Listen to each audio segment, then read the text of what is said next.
In 1985, a hunter found a barrel in the woods with dead bodies in, but here's the really creepy part. 15 years later, another barrel was found with, you guessed it, more bodies. This is the haunting case of the Bear Brook murders, and just to warn you before you start watching, the killer in this case is absolutely terrifying to look at. It was the 10th of November 1985 in a chilly Bear Brook State Park in Allenstown, New Hampshire. Now, a hunter was walking through the park minding their own business when they spotted something. It was a weird barrel on the floor, and when he went over to the barrel and opened it up, he found something absolutely traumatizing inside. There were two dead bodies. One was a woman in her 20s and one was a child between 5 to 10 years old. And this was clearly a murder. The bodies were wrapped in plastic. It almost looked like somebody had tried to conceal them. But even though police really tried to work out who the hell could have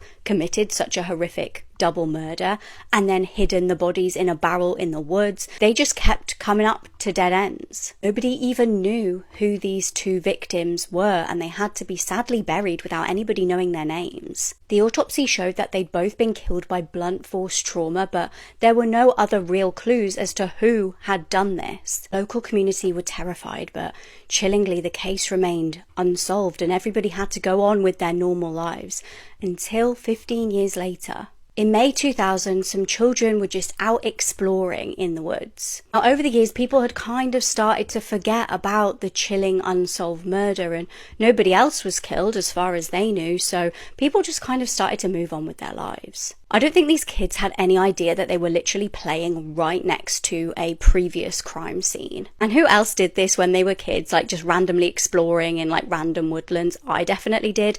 I cannot imagine finding a barrel of bodies. And that's exactly what happened to these children. When they came across a barrel, they innocently just opened it, and inside were the remains of two more victims. These were two little girls aged around 1 to 3 years old and 2 to 4 years old. Now, police headed down thinking, oh my God, not another double murder. Like, how could this have happened again all these years later? But in actual fact, police found that when they got to the scene, this barrel was likely to have been there the entire time. And I don't know how they managed to miss it the first time, but the cause of death was the exact same. This was clearly the work of a serial killer. And what's really creepy about this is that the killer had clearly targeted children a similar age to those children who were just innocently playing, minding their own business, that stumbled upon these bodies. Investigators did take DNA from the crime scene yet again, but had no idea who these mystery victims were, and nobody came forward to say that anyone was missing. Thankfully, DNA technology did improve, and they were able to figure out that eventually the woman in the barrel was the mum of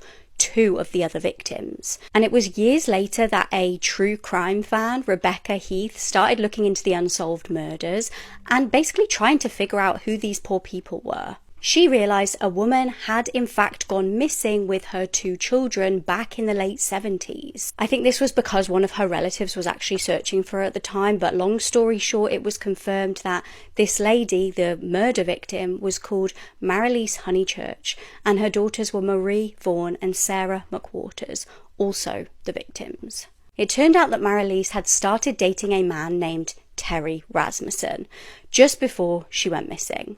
And through DNA, police found out that actually the one remaining child that was left unidentified was in fact the biological daughter of this Terry Rasmussen. How this man found one woman today absolutely astounds me, so I don't know how he managed to have kids with multiple women, but we'll get to that. He had been married to another woman and had kids with her, but unsurprisingly, she left him because he's vile. Terry had got away with the Bear Brook murders and had gone off and actually shockingly married another woman called Yoon Sun Jun, who he actually ended up murdering. And it was horrific. I can cover her case if you guys are interested, but he ended up murdering her and burying her in cat litter. He did get put in prison for that murder, thank God, but he's thought to have been involved in at least 8 murders over the years. I think he would like go around and use aliases, use like fake names, and just get away with shit. Sadly for the victims in the Bear Brook murders case, Terry died in prison and never faced justice for what happened to them.